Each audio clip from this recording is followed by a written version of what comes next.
Hello everyone. Thank you, Steve, for the introduction. I'm an HR and training consultant. That's what I bring to the fore today. I am not a construction specialist like some of you amazing people in the room. I'm not a psychologist, and I'm not a sociologist either. I have had quite a bit of experience of working with people over the years, and I find the generation issue, shall we call it, it's hugely fascinating. I've also, since I started my business 10, 11 years ago, found myself working a lot more with construction businesses in various forms, small and large. And it fascinates me that we would have the kind of challenges that we're having in relation to finding people, given the immense opportunities, the wide variety of skills and different types of appetites that we might be able to support in terms of careers.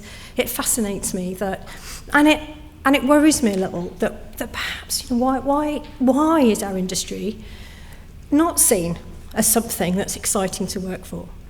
Why is it not understood? And so I've been having some thinking time about that. In fact, I've been thinking about you lot far too much lately, I think. So bear with me as I put my glasses on and off. Varifocals are coming soon, I should imagine. One of the things that I was going to ask you about is, which generation are you? Does anybody in the room, do you know which generation you are? I know from the table at the back I had a couple of people saying to me, I don't even know how does this even work?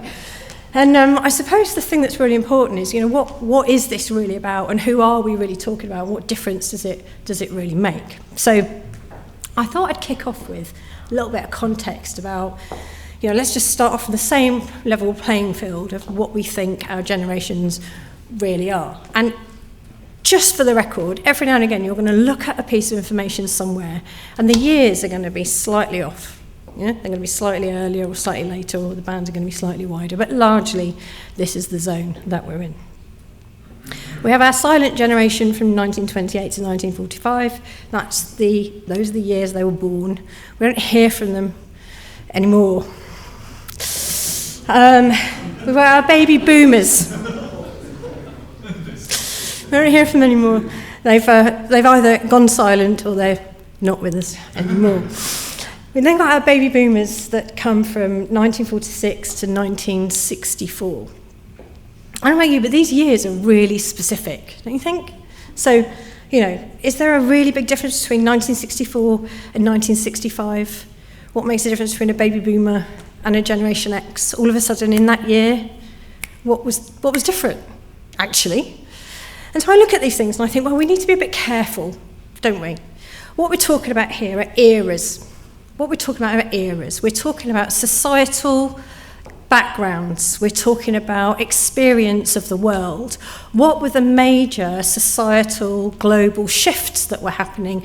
And in this case, largely in the Western world.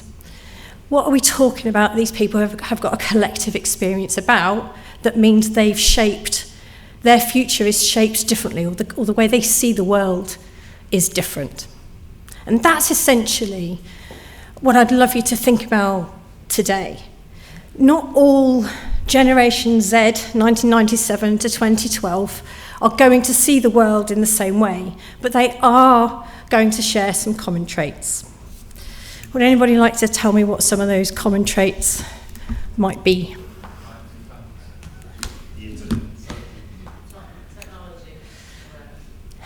All of that stuff, actually, all of that. The millennials, Gen Y, are our internet boom babies, so they know the internet, they grew up with the internet. Gen Z, well, actually, they don't know anything that isn't on a device. It doesn't occur to them that there is an internet. It's not even a thing for them. Their entire world has always been accessible, gradually, over time, through some kind of device. So as babies, in 1997, the rich ones knew what an iPhone looked like. Around about 2000, they started to get a really strong sense that you could swipe stuff.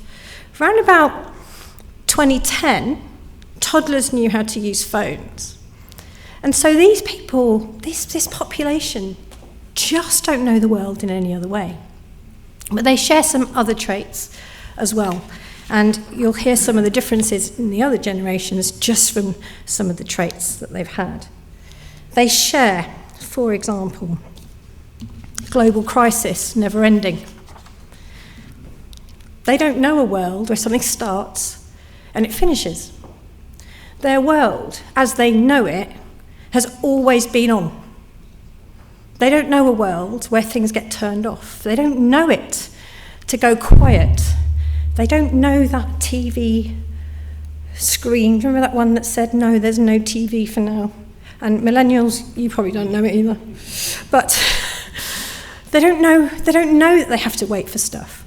They don't just get same-day deliveries anymore. They get same hour. They get same minute. They get downloading immediately. They get streaming immediately. All of those things are part of the way that they live and they work. And they've learnt how to turn some of that off. Whereas some previous generations, actually, that's still a distraction for us. So we've got different attitudes to those different kinds of stimuli. And of course, therefore, when we start to think about how we apply that at work, it creates all kinds of differences in perceptions. Why is this important? Well, it's not just about understanding the societal trends. It's about understanding that if we are really going to go from the bottom of my list, grow construction careers, we need healthy humans. And in order to have healthy humans, those healthy humans need to deliver productive, collaborative relationships. And actually, you can't learn that digitally. You can't do that without interacting really well in the world. And just because they come from a world where it is largely digital, they've also got a very wide, varied experience as to what their actual relationship connection build-up might look like. So they've got a really varied view about how things might fit together in their world and what might be required of them when they hit the workforce. There are lots of apprentice employers in the room. Yeah. I don't know about you, but I've worked with a few apprentices, and I can remember saying to them, we all know we need to learn good habits. One of the things we talked about was learning good habits. And they looked at me, it's all the time, Tash, I know, okay. Habits are hard to form, aren't they? Not really. So I asked them, please get your phone, put your phone, and put it in the air. And funnily enough, they did that, all of them. And I said, that's a habit. You learned it. You weren't born holding the phone. Now I'm going to ask you to learn the habit of putting it down once in a while. Oh, all right then.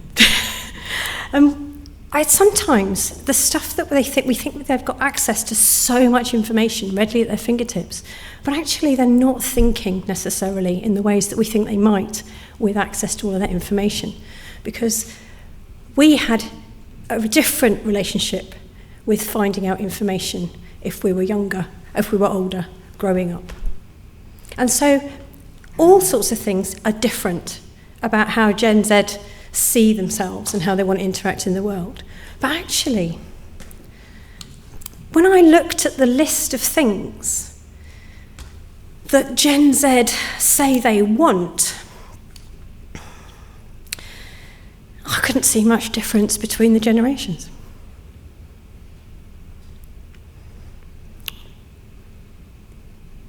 Can you? Challenge self. Being successful were the two primary factors for Gen Z for what they wanted to get out of a career. And I thought, well, that's really interesting, because, I'll give it away now, but as a Gen X, challenge self and being successful were probably mine too, and there are probably lots of people in the room. So actually, are we being too generic? Do we need to think slightly differently?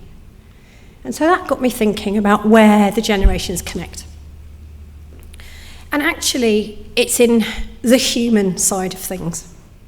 And I've spoken to a very few people since I've arrived here today. And actually, everything they talked about so far was about their relationships, how they were connected with other people, and how they've grown their careers through those things. And I wonder, well, in fact, I know that that's what we need to be thinking about for our next Gen Z. We need to train them, like, properly in this stuff, because the information isn't enough. So they want belonging, connection, purpose, they want evolution. Everybody in this room has managed to achieve all of those things to some degree to get to the amazing stage of careers that you're at. You've got a connection with what you're doing, you've got a sense of purpose. You have all evolved. Some of us might have, longer memories than others. Some of us might have longer memories generally. It might be that we don't really remember actually some of that stuff that came through. But as I talk to people in the construction sector, one of the things I found out is that we think this sector's amazing because we're in it, and therefore it's obvious. And what I've discovered, having worked with different sectors, is that this sector quite often doesn't understand how special it is and what it can do and what it does. And because we don't understand how special it is, we don't tell anyone. And I think that's really sad. Because look at the talent just in this room. There are people that would be completely inspired by what you've done with your careers and go, actually, how do I do that? Now, have you all seen the army advert? The whole, it's really active and come be a soldier and these are the things that are amazing, or the Navy, or any of those. And they're really, I kind of think, actually, I don't want my son to watch them because that's not quite how I see the advert. But they create them as amazing opportunities. If I look across the construction sector as a whole, and I look across the populations of Gen Zs coming through as a whole, there are so many opportunities that we could say, look at that. Look how proud you might be if this is what happened. I wonder what part they had to play in order to make that happen. Think about all of your projects. The collective group of projects just in this room alone is stunning. How do we get our young people to connect with that? Well, we need to tell them about it. I'm not here to talk about recruitment attraction strategies. I'm not going to do that. I might be here for days, and you really don't want that. But what I am going to say is that every business in this room and beyond has got a very unique set of stories to tell. And actually, those are the stories that we need to start using to challenge those influences. Don't worry about beauty brands. Think about your legacy.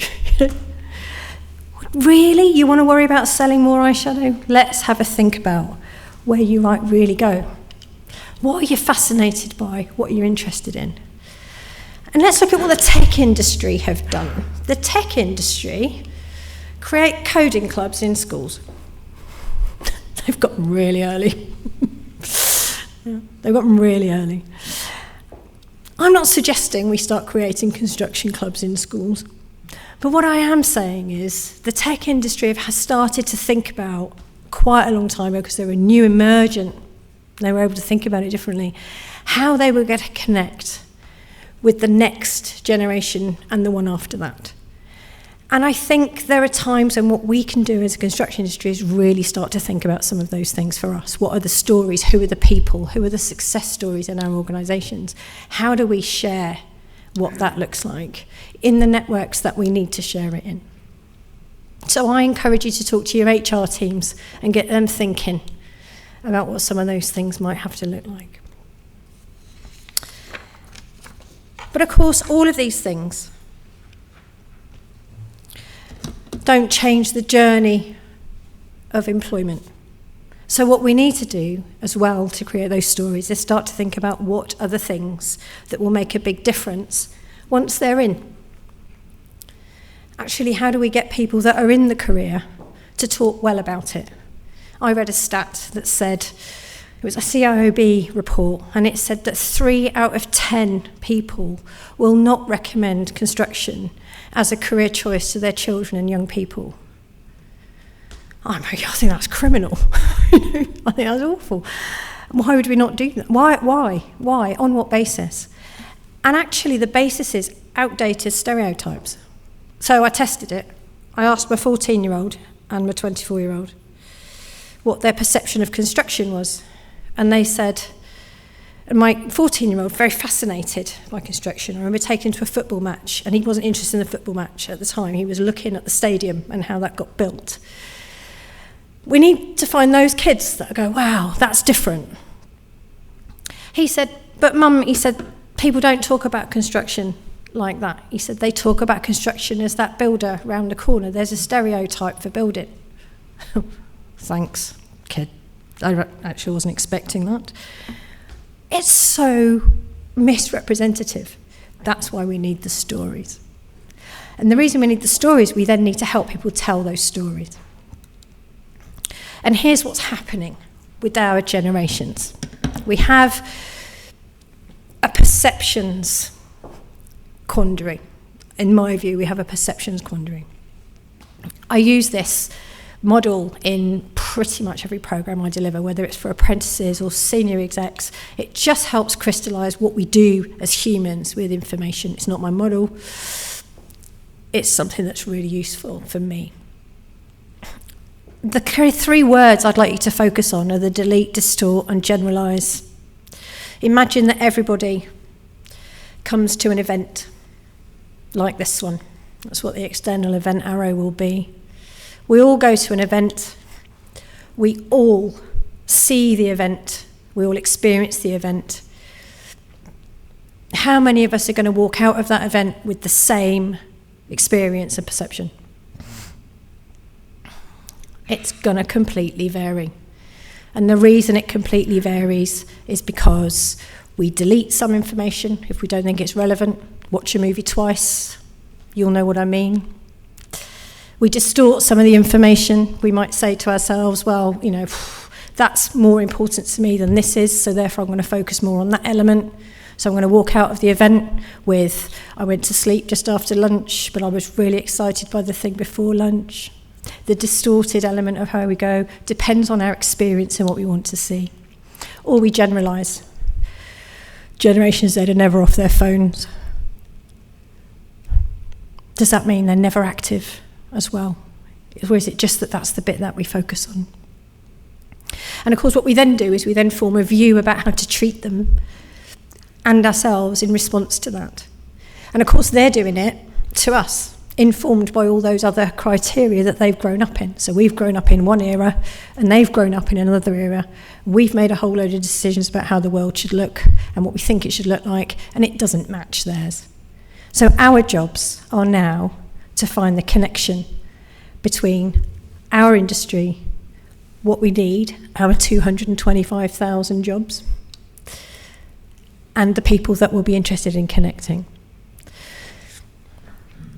I think there are a multitude of things we could be doing, so I've had to limit myself to 6.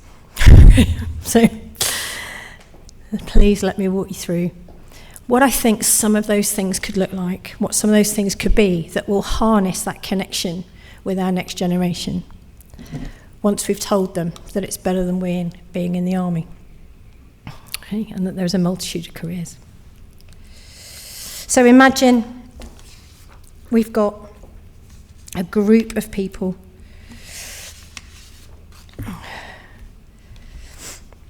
the internet, the world, their phones, it shouts at people for attention. And all of our Gen Z babies grew up with those smartphones and tablets, and so their attention spans are lower than ever. So we need to learn how to listen to the things that matter in a way that works well, so that we can actually catch those perceptions. We can find how they're seeing the world, and we can adjust it. Because just because they want those things doesn't mean they know how to get those things. They're really young. They've got a lot of opinions. In our world now, they're used to sharing those opinions widely, getting a polarised view, and then not discussing it. And we need to train them how to do that, which means we need to be more robust with our line managers about how to do that too. So soft skills and coaching training, for me, have now become more important than ever. There's information everywhere. You can get ChatGPT to write your CV for you. And I can promise you that agility and communication and teamwork will be on every Gen Z CV you read. But their skill set will be missing because they haven't been alive long enough to find out some of the stuff that they need to find out about that we've long since gotten over because it's just the way it is and we've learned how to do it and we've minimised to some degree how brilliant those journeys have been. You know, you've learned to work together and collaborate and find ways around people that just don't see the world the way that you see it. But these guys haven't done that yet. And they're not allowed to ask questions sometimes in the ways that they want to. And they're not allowed to make those mistakes. So they're frightened then of making those mistakes. And we're even more frightened of saying the wrong thing. So we need to find our way through that. So soft skills coaching means we give our line managers we give our line managers a blueprint. The same blueprints that we expect them to work from and understand and create amazing construction works from. We need to make sure they've got a similar blueprint, set of skills and actions and options and some safe places to explore, getting those conversations wrong and redirecting those things. We need to make sure we provide them with those things. Because the line managers, those frontliners, they're the ones that are creating the experience next. And when you were all line managers, you've created that legacy and you've done it and you've looked after people, but you're not there anymore. And so we need to find a way to translate and grow those skill sets again. That's my take on that anyway. You might notice I feel slightly passionately about that particular point. There's also this. It's a word that's used all the time, and of course I've used my favourite reference. I'm going to invite you to have a think right now. Who's your Yoda? Who was it? We've got one in the room. Who's your Yoda? Who did you go to? Who was the person that helped you make decisions? Who was the person that helped you check that frame of reference that you had and say, there might be some other ways to look at that? I see a big gap. We think we've got Gen Zs who can talk about a lot of things, got a lot of opinions, they can look a lot of stuff up. But what they need is that gold dust person that they can go to and trust. And they've grown up in a world where actually authority figures don't have as much credibility as they used to. You know, let's look at our political landscape in the last few years. They don't have the same view anymore about authority in that way. They challenge it differently, they look at it differently, they see it differently, they value it entirely differently. Actually, what they need is a solid leadership presence in their lives. And quite often, with the way families now work, there isn't that. So actually, they might have access to the biggest library in the world, they have no idea necessarily which bits to focus on. So I'm going to invite you after today to think about who are you going to be Yoda to? Because everyone in this room has got so much to bring. Have I gone backwards? Have I gone backwards? Yes. Right. Who's going to groan when I say diversity and inclusion? Is anyone going to go, I'm so done with hearing that phrase. And actually, so am I. Because, in my humble opinion, diversity and inclusion isn't topical. It's a cultural thing. Gen Z, in my experience so far, understand its importance, and they're quite good at knowing whether they feel included or not. But they might not necessarily know how to make sure they're completely being inclusive. And here's an illustration as to why. I remember working with a group of apprentices, and they were They were trades apprentices, and they all had a lot to discuss when I showed them the generational lines. So I said, this is what we do. When we'd set them a project for at the end of their project, and this is a project where we went on outward bound with them. We could see them in action. We could give them feedback as we went. They had a lot of support in comparison to a lot of other apprentices in terms of personal feedback, understanding, coaching, support, those kinds of things. But what they then did was we asked them to think about, okay, if this is the generational gap, you are now the construction trades. We had a leadership and management group too of the future. We'd like you to now do a project that brings together all of your skills, that then says, let's look at the next generation. So we briefed them on generation alpha, so the generation after Gen Z.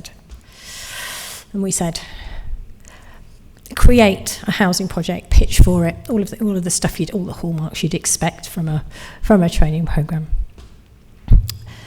And they were surprisingly interesting when we asked them to do that, because their response was, well, they just need to, we didn't get some of the stuff that they've got, so they just need to live with what we've done.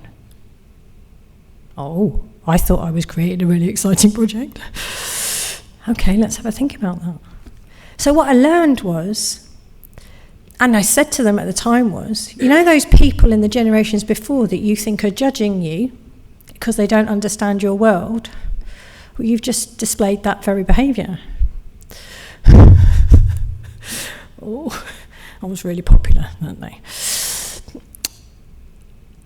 We worked with them some more, and they were great and they were wonderful. We reminded them of the stuff we'd done around perceptions and sharing information and working together and thinking about things differently. And they got to where they needed to get to. But they didn't go there, even though they'd had all of that support. They needed nudging into it. They needed coaching into it. They needed to be reminded about where they were. And I wonder sometimes too, if our next generation come into the workforce and we go, right, you've had your training, go and do it. Go and do it. And because we've forgotten how long it took to get to the place that we've got to, sometimes they don't get quite what they need. Sometimes they do. Sometimes they really do. And there are some businesses that are doing this really well. But the things I'm seeing are, we need to help them really connect with where we want them to go. We need to be more explicit and help them understand what that looks like. And some of that comes around to upskilling. We want heavy hitters in the future. We don't just want 225,000 apprentices that are going to come in and not deliver much. We want them to come in, we want them to embrace it, we want them to lead, we want them to find the next 225,000 over the course of their careers. And so if we want heavy hitters, we need to be planting that thinking, that understanding, that strategy, that awareness now. We need to be telling them about it now, so it eats into them like it did you. We moved from doing it by accident, as many people in the room did it, to actually really going for it on purpose. Which takes me to the onboarding and churn piece. I don't know about you, but we're also starting to see Gen Z are much less loyal. I had an intern work with me over the summer, and she was brilliant, absolutely brilliant. And I'd been reading again about some of this stuff, and I said, interesting, your generation. I said, don't hesitate to take the skill sets that you've been from one employer and give them to the next one. And she said, well, yeah. And I thought, ooh. My little Gen X loyalty pedigree really hurt at that point, because we kind of grew up on loyalty to your employer, didn't you? If they invested in you here, you stuck around and you delivered the goods and you really made something of it. Actually, what they will do is, if they don't feel like they're connected, they don't feel like they've got a good role, if they're not completely on board with where the business is going and that they have a part to play in that, and they're not really clear about their messaging, they won't hesitate to go find somebody that will feed that. So I know what I'm asking. I'm saying we need to invest. If we want heavy hitters, we need to invest. If we want to look after people, we want to invest. If we want to attract people, we need to invest. We need to do that. And we're going to say, well, where's my return? Well, actually, my return might be in a pay-it-forward sense. It might be that we need to allow for some of that churn. It might also be that actually we need to change the onboarding window and understand that it's longer. And actually we need to train the Gen Zers that are here already, that are bringing in each other, how to be inclusive with each other. Because actually it's across the organisation, the experience is about across the organisation. My final point to you is that the answer is always in the dialogue. I think that there are elements of making sure that we understand how to conduct and have the right conversations with the right people at the right time. Gen Zs need feedback. They want it. They want to know how they can do better. They probably, well, in fact, I know, they want it differently to the way that Gen X's received and delivered feedback. Thanks, Tash, for popping in for your 12-hour supermarket shift today because you left before the boss did. There won't be any recognition there for that. Gen Z won't be interested in fact, we've trained them to enjoy their lives and make sure that they live a balanced life. We've told them they have to do these things, and now they're saying, okay, and I want that.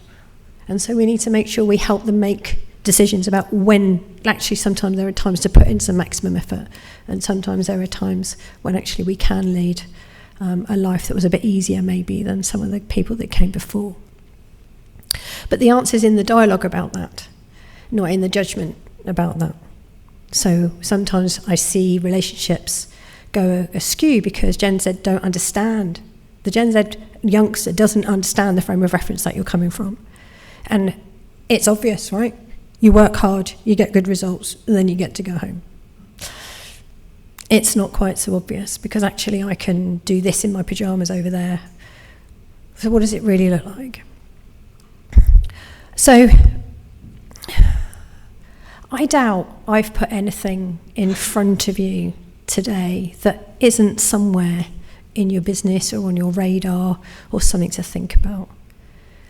What I can offer is the opportunity for a bit of reflection about where's the bit that's going to make the biggest difference to your organisation at the moment, which is the bit that's going to make you connect with your next population. Because 225,000 before 2027 is a very big number, but it's not your number. That's not your number. Your number will be a different number. So if we focus on looking at the things that the Gen Zs want, and we start to position the amazing opportunities in a way that appeals to those potential outcomes, I'm pretty certain that they will start to see the industry in a different way. And it doesn't take, we don't have to find all of them straight away necessarily, even though I know it feels like it right now for some of the projects that you'll be working on. What we do have to do is we have to create a bit of a movement that encourages some footfall, that encourages some inquiry.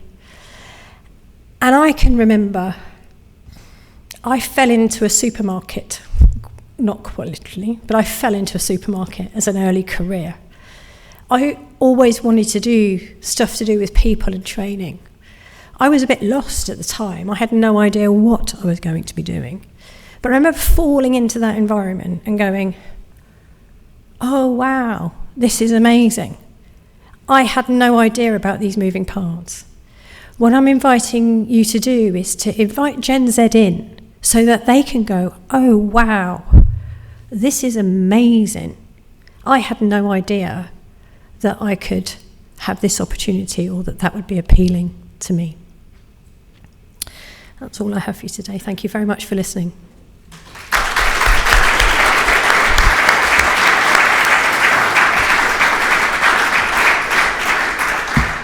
Well, Tash, a lot of food for thought there. Thank you very much. Any questions, please? David York. Hello, David. Hi, Tash. Hi. First thing that comes to my mind is something that has irritated me for years since I was a governor at a local grammar school 20 years ago. There is no careers education in schools. That's it. I've got 2 teenage kids, grandkids, who've not yet taken GCSEs. I talk to them about what they might like to do. They have not got a clue. They've been asked to make choices for what they want to take. And now if I ask about A-levels, they haven't got a clue. So why can't we do something in our education system to correct that? Just an hour or whatever a week, get people in from industry and tell them about what kind of jobs in their industry, what qualifications, and therefore what subjects you should be taking. I think they're really, really good observations, and it is a lottery as to the experience that kids get in schools. It's not my area of speciality. The school system is not. I have a lot of opinions about it, but it's not my area of speciality.